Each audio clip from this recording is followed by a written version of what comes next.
I always knew I'd never really fit into Caroline Whitmore's world, but I didn't expect to be reminded of it in gold foil and calligraphy. It was the night of my son Eli's engagement dinner. A warm April evening in Charleston, but the air inside the Whitmore estate was sharp. Too many polished surfaces, too many brittle smiles. The kind of place where even the wallpaper feels like it's judging you. I showed up in my only suit, navy with a thread loose at the cuff. Eli had offered to buy me a new one last week, but I told him no. I've never minded looking like what I am, a man who works with his hands. The valet took my keys, like he was afraid my old pickup might stain the driveway. I gave a nod, walked up the steps, and pushed through those gleaming mahogany doors into a room full of pearls and pocket squares. Eli spotted me first. He smiled, came straight over, wrapped me in a hug. That boy never once made me feel small. He leaned in, whispered, "I'm glad you came, Dad," like he knew part of me wanted to bolt the second I saw the chandelier. That moment, I felt like maybe it'd be okay. Maybe tonight I'd just be his father, not the man people look through. But then I found my place card. It was laid at the far end of the table, away from Caroline's family, next to a serving station. I leaned down to read it, expecting Mr. Frank Miller or father of the groom.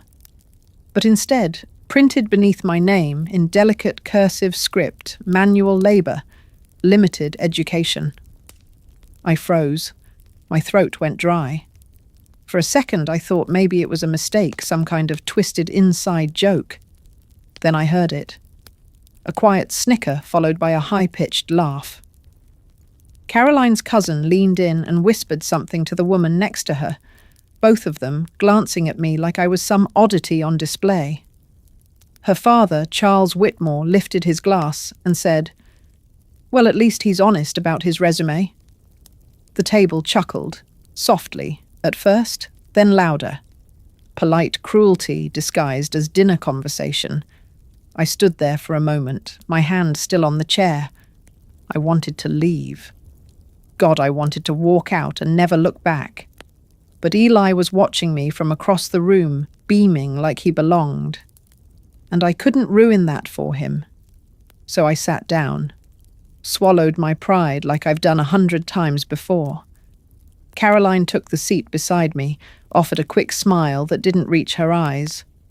"We didn't mean to offend," she said under her breath.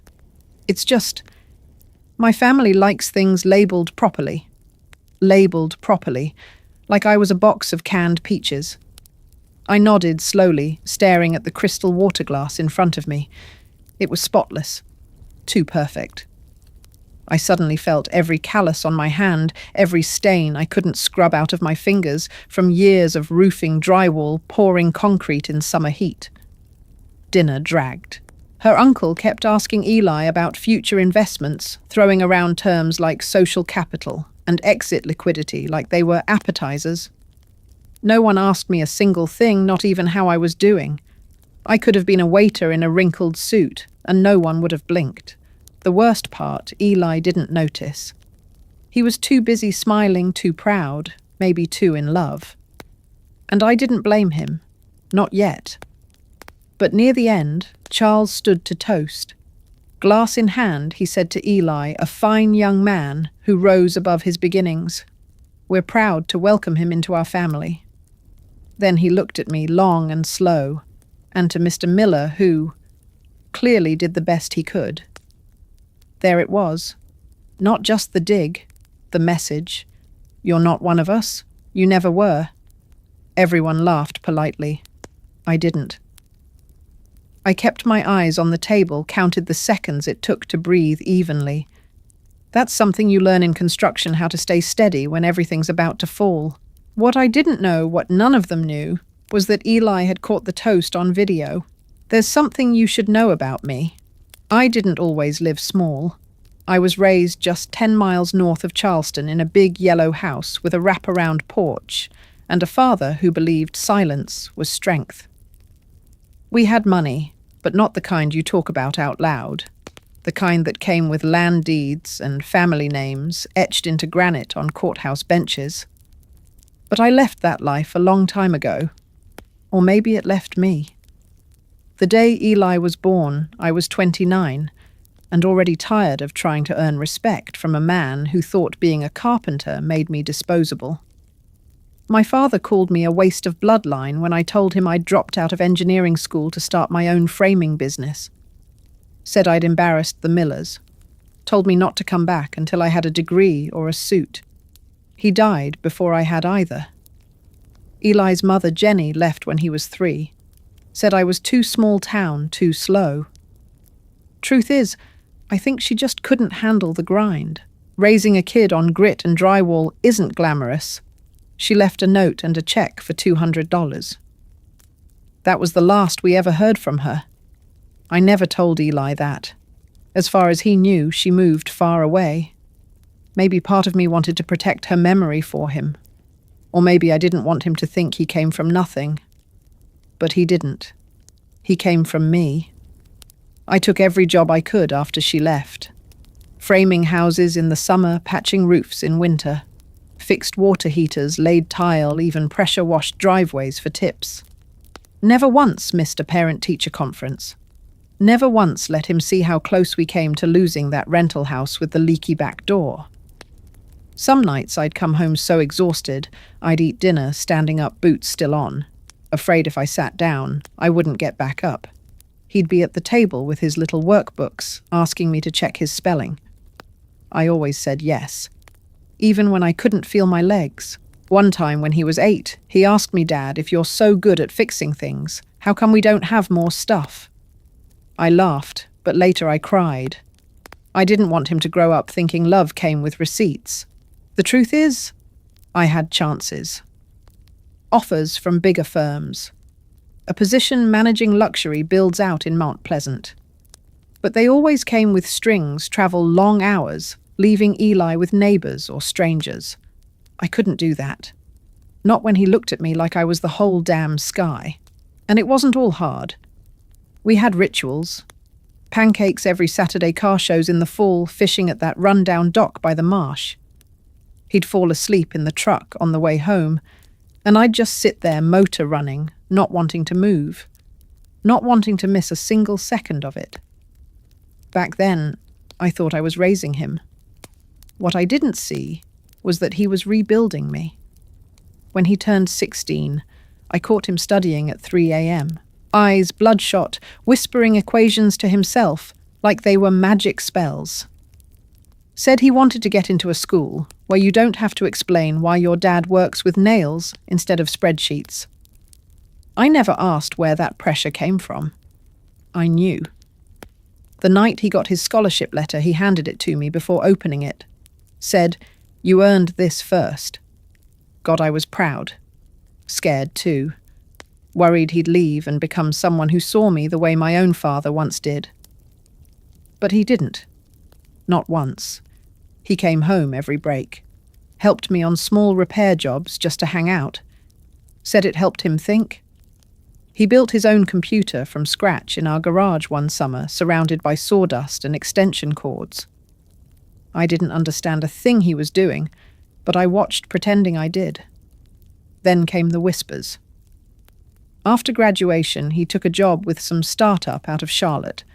Said it was low pay, high risk, but that he had a feeling. A year later, he moved back to Charleston and told me he was freelancing. I didn't pry. I figured maybe it hadn't worked out. He still drove the same 10-year-old sedan. Still helped me fix a neighbor's fence when their dog got loose. There were signs, I guess. His laptop was always password locked.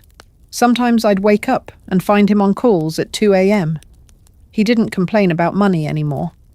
And last Thanksgiving, when I mentioned how I'd been skipping some prescriptions because they were too expensive, he got quiet. Next week, I found a pharmacy card in my mailbox that covered everything. I asked him if he had anything to do with it. He just smiled and said, "Maybe I know a guy."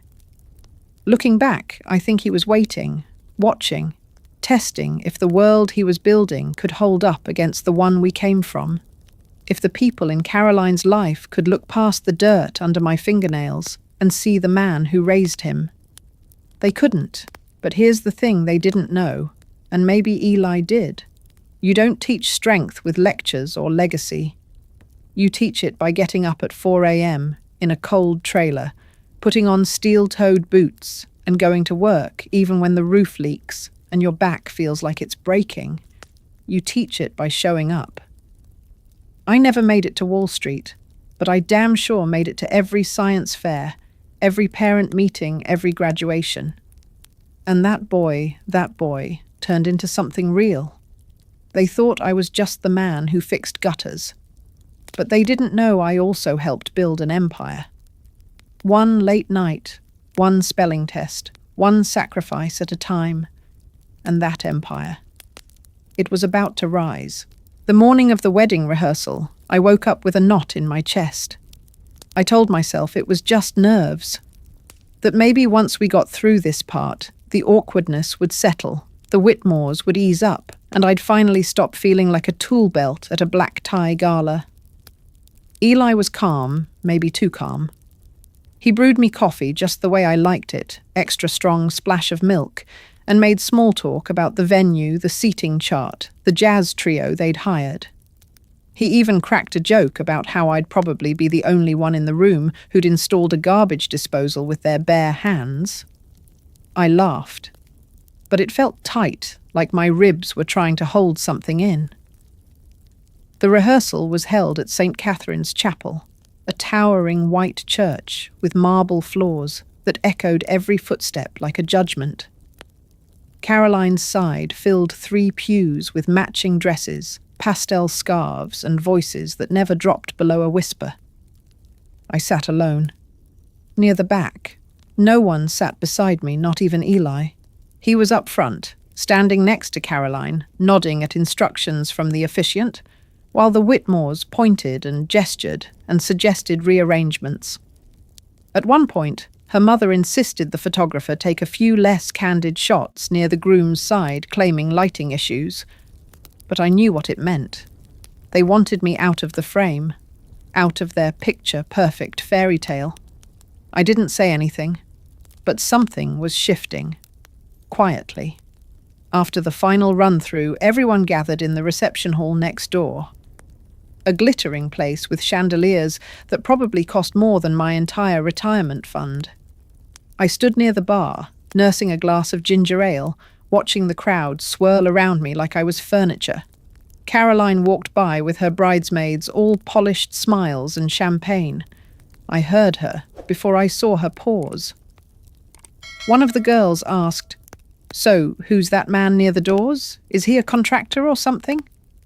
Caroline laughed, a low, dismissive laugh. "That's just Frank," she said.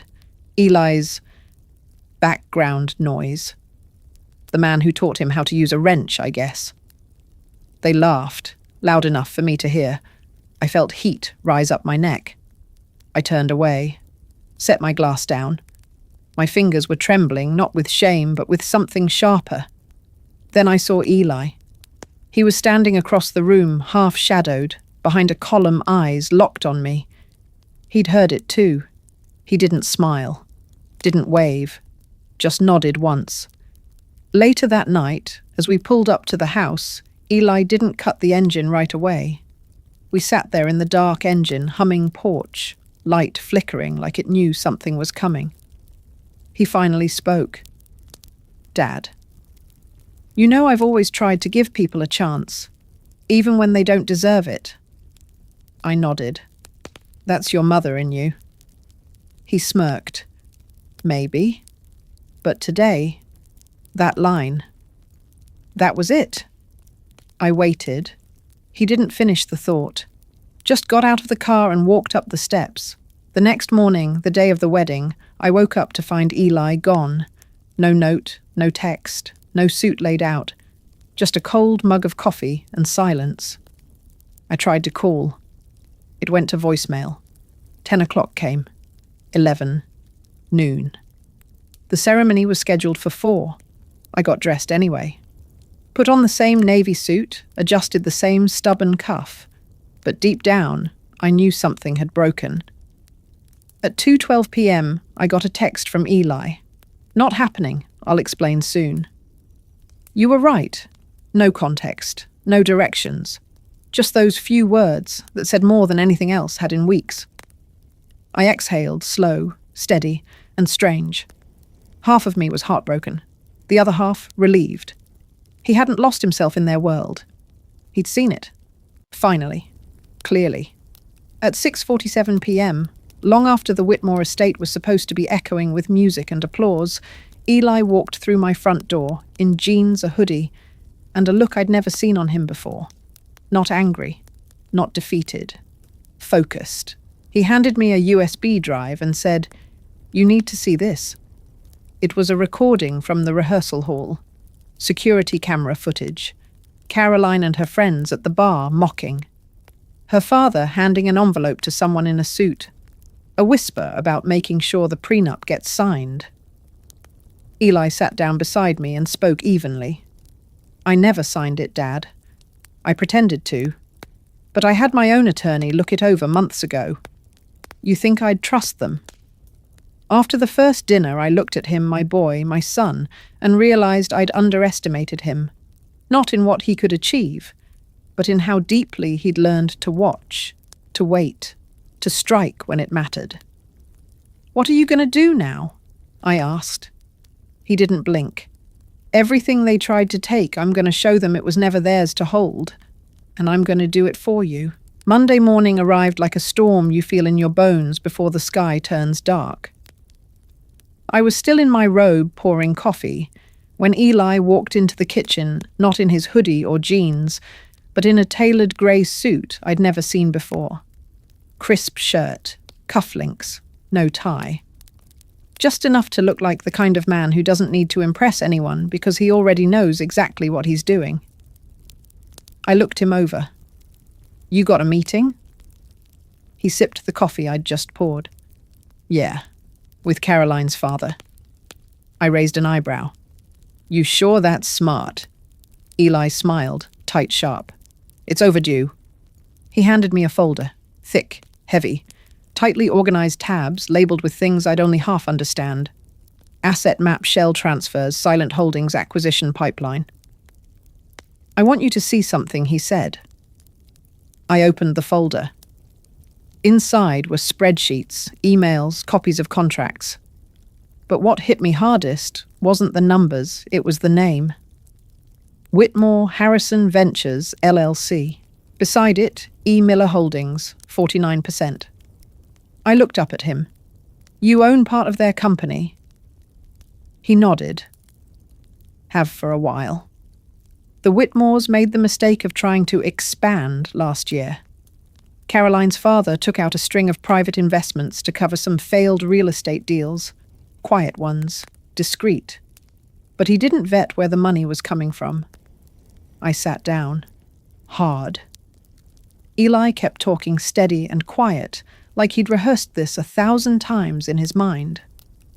"I formed 3 separate entities, used partners I trust. We bought up every fraction of equity they put on the market, never overplayed our hand. They thought they were collecting capital from offshore firms and hedge funds. What they really did was sell the family legacy." I didn't know what to say. I flipped through the last page and saw it, transfer of controlling interest, pending execution, 51%. He leaned forward. "Today at noon, I'll finalize the last acquisition. It'll hit their inbox before they even finish lunch. Charles Whitmore will open an email and learn that the man he called background noise is now his boss." I stared at him. Not just stunned, but moved in a way I couldn't explain. Because this wasn't just revenge. It was calculated calm and deeply personal. It was love disguised as business. It was protection disguised as precision. "You didn't tell me you were building something this big," I said. Eli exhaled. "Because I didn't want to jinx it. And because I wanted to make sure I wasn't doing it out of anger." He looked at me then, really looked. I didn't do all this to prove something to them. I did it to protect the only person who ever believed in me. You raised me to finish what I start. So today, I'm finishing this.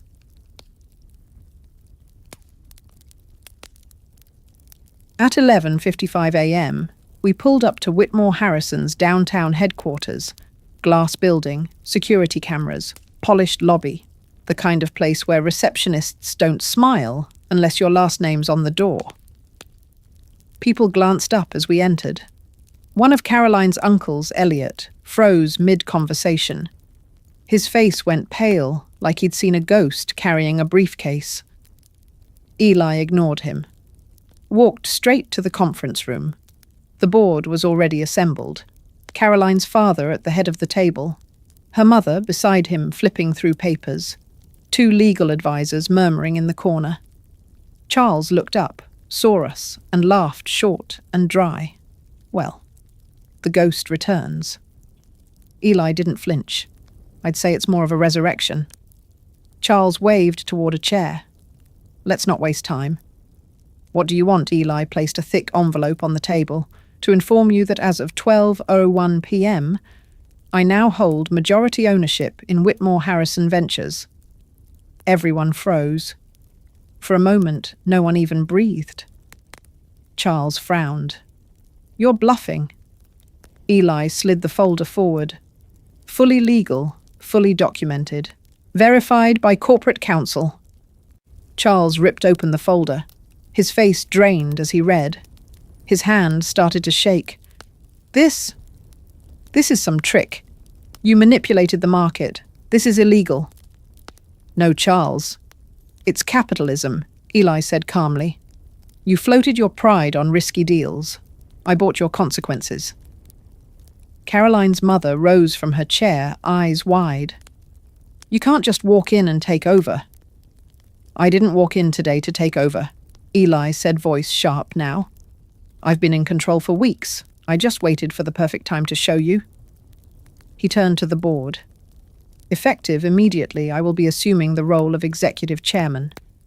You'll each receive a transition memo this afternoon. Charles, you're dismissed from all managerial duties. Your office will be cleared by end of week. A gasp echoed across the room. Charles lunged forward, fists clenched. You little bastard. You used my daughter to get in? Eli's eyes narrowed. No, you used me to pretend you hadn't already lost. He stood, looked around the room. And one last thing. Any reference, verbal or written, to my father as anything other than Franklin Miller, contractor veteran, and the man who made me who I am, will be met with immediate legal response. I didn't realize I'd been holding my breath until that moment. They weren't just looking at Eli anymore. They were looking at me. Not as a handyman, not as a mistake, but as the reason the man standing before them existed at all. It didn't take long for the news to spread. By the time we were back in the truck, Eli's name was already circling in corporate texts and industry whispers. The Charleston Business Review posted a cryptic headline by 4:00 p.m. Family firm unexpected hands. Whitmore Harrison sees sudden leadership restructure. But Eli wasn't celebrating. He wasn't even smiling. He just drove one hand on the wheel, the other tapping his phone, sending documents, redirecting internal teams, confirming severance packages, silent, measured, focused. Like he wasn't just building something new, he was erasing what had been broken beyond repair.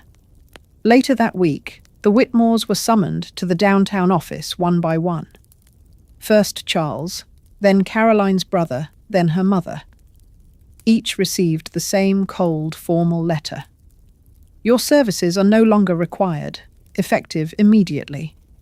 Your access ends at close of business today. No warnings, no final meetings. Just doors closing with the same soft finality they once used to keep others out. Eli invited me to the Friday board meeting. I hesitated. At first didn't want to rub it in. Didn't feel right standing in a room full of people who still looked at me like a novelty. But Eli insisted. You were there for my science fair. for my first interview, for everything he said. If you're not in that boardroom, I'm not walking in either. So I put on the same suit. Still didn't fit quite right, but this time, I wore it like armor. The conference room felt colder that day, like even the furniture knew something had shifted. Executives from all branches were present. HR, legal, marketing, people I'd never met, but who'd heard the whispers the Whitmores were out. There was a new boss. And somehow the man in steel toe boots was part of it. Eli walked in 5 minutes late on purpose. Let them sit in the anticipation. He placed his phone face down, stood at the head of the table, and began. "I'll be brief," he said. "You all know what's happened.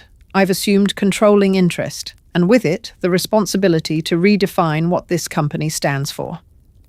No one said a word. He continued. "Let me be clear. I'm not here to destroy what the Whitmores built. I'm here to unearth what they buried: dignity, accountability, and merit over appearances." He turned to me. "This is my father, Franklin Miller, the man who taught me everything that matters. If you ever wondered where I learned discipline, sacrifice, consistency, it was on construction sites, not lecture halls. It was in rented kitchens, not country clubs. A few people shifted in their seats, uncomfortable, a little ashamed. Good." Eli looked back at the group. "From this day forward, this company operates under a new charter. We will no longer cater only to elite clients, but will expand into community-based development, affordable housing, small business revitalization. If that threatens your view of our brand, you're free to step down." Silence. Then applause. Not everyone clapped, but enough did. Enough to make the rest realize that the tide had turned, and it wasn't turning back. That night, we sat on the back porch of my house just like we used to. No suits, just hoodies and the sound of wind moving through the marsh. The air smelled like oak and salt, and for once I felt like I could breathe without bracing for something to go wrong. Eli leaned back in his chair. "Do you think I went too far?" I looked at him for a moment. "No," I said. "You went just far enough to be heard." He nodded slowly. "I didn't want revenge. I just wanted them to see you, the way I see you." And for the first time in a long while, I didn't have anything to say. Because what do you say to something like that? He reached into his pocket and pulled out something small, folded paper, aged nearly yellowed. "I found this in one of your old drawers," he said. "You wrote it after Mom left." I took it, hands trembling just slightly. I remembered it the second I unfolded it. He deserves more than I can give him. But I will never let him feel like less. My throat tightened. "I wasn't supposed to find that," he said quietly, "but I'm glad I did." The crickets sang in the background, and I realized this was it, the moment the weight came off. Not just for him, for me.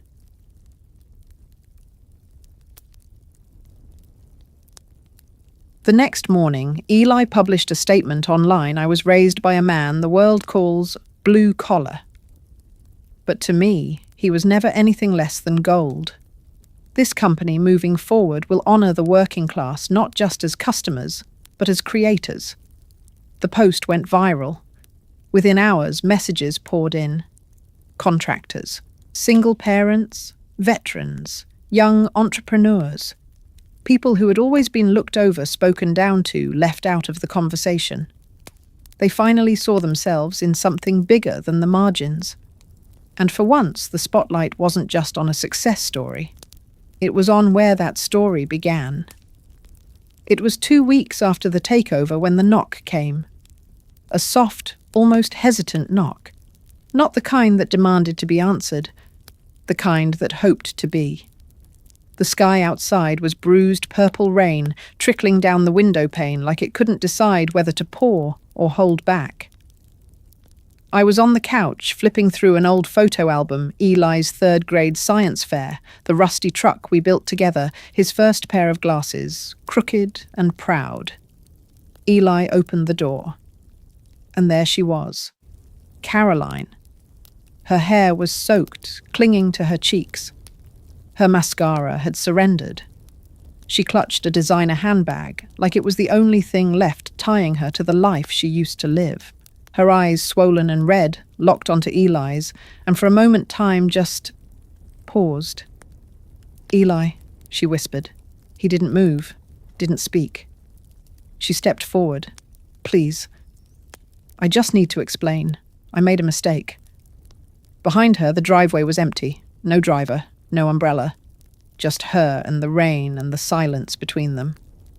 My parents, they put so much pressure on me. They always made me feel like if I didn't marry into money, into legacy, I was failing them. I thought if I let them run the show, we could keep the peace, that I could fix it later. She wiped her face makeup, streaking like ink across wet paper. "I didn't know they'd do that to your father. I swear. I didn't write the name card. I didn't hear the toast until it was too late. And when I did, I froze. I didn't defend you. I should have." Eli's voice was calm when it came. "But you didn't. You stood there while they erased the man who raised me." Caroline's lips trembled. I was scared. I didn't want to lose you. But I lost myself trying to please them. I'm not like them, not anymore. I stayed silent, watching from the living room. Not because I wanted revenge, but because I needed to see how far she'd really come, whether this was real, or just another story crafted for survival. Eli reached into his pocket and pulled out an envelope. Clean, tightly folded. "Your parents signed this the day after the acquisition," he said. "A clause we inserted during the final buyout scramble. Desperation makes people careless." He handed it to her. She opened it, eyes scanning the words. "No member of the Whitmore family, including direct descendants, shall be permitted to hold shares, decision-making roles, or employment within Whitmore Harrison Ventures or any of its subsidiaries in perpetuity." She blinked, lips parting like she might say something, but no words came. Eli stepped back. "That includes you?" A beat passed, then another. Caroline's voice dropped. "Eli, can't we at least talk? Can't we go back to—" He shook his head, eyes firm but not cruel. "No, because back then you had a choice, and you chose image over integrity, silence over loyalty, mockery over love." She looked past him, her eyes landing on me. "Mr. Miller." I raised a hand gently.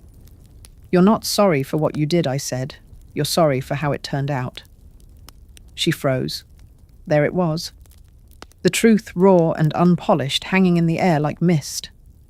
Eli gave her a final look. "I don't hate you. I just don't need you anymore." Then quietly, finally he closed the door.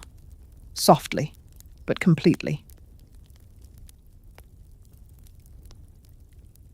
Inside, the rain kept falling, but something in the air had lifted. He sat down beside me, neither of us saying a word. We just listened to the quiet. Sometimes the loudest sound is the one not spoken. A year passed. Quietly, and somehow all at once. The headlines faded. The Whitmores slipped from the social circuit, their names surfacing occasionally in articles about failed luxury investments and shuttered real estate ventures. Rumor had it, Charles moved to a smaller home in Asheville. Caroline vanished from public view altogether. No more curated brunch posts or vacation reels, just silence. But our lives. They got louder, not with noise, but with meaning. Eli had stepped into his role with confidence, reshaping Whitmore Harrison into something entirely different. He restructured operations, hired working-class talent, launched a development wing focused on underserved communities. Contractors, electricians, single parents. He gave them contracts and ownership stakes, not just jobs. But the biggest moment came in the spring when Eli told me to block off a Saturday. No questions, he said. Just show up. That morning, he picked me up in his new truck, still modest, still Eli, and we drove to a community college on the south side of town, one I recognized. Years ago, I'd helped rebuild their vocational wing after a fire. I remembered laying those bricks by hand, not knowing if anyone would notice they were straight. This time they noticed. The place was buzzing banners, chairs, podiums. A dedication ceremony. I was confused, honestly. Thought maybe Eli had made a donation or helped fund a new wing. But then I saw the sign, the Franklin Miller Foundation, for those who build with their hands and lead with their hearts. I stood there frozen as applause erupted around me. My name painted in bold blue letters stretched across the front of the new Trades and Technical Center. People shook my hand, called me Mr. Miller, thanked me like I was someone. The mayor gave a speech. A state senator attended. News cameras rolled. And then Eli stepped up to the mic. He cleared his throat, looked out across the crowd, and then pointed straight at me. You all know me as a tech founder, an executive, someone who rose above. But that's not the truth. The truth is I rose because of one man who never had a degree, never wore a tie, and never let me feel like less. He paused, voice steady. My father didn't come from money. He came from grit. He built things the right way, with care, with pride. And when the world tried to laugh at him, he didn't fight back. He just kept building. A hush swept the crowd. So this foundation isn't about charity. It's about acknowledgement. For every student who couldn't afford textbooks but fixed their neighbor's porch. For every dad who patched up a roof at night and still made it to the soccer game. This is for you. I don't remember crying. But I must have, because at some point Eli handed me a tissue and laughed. You're allowed, you know.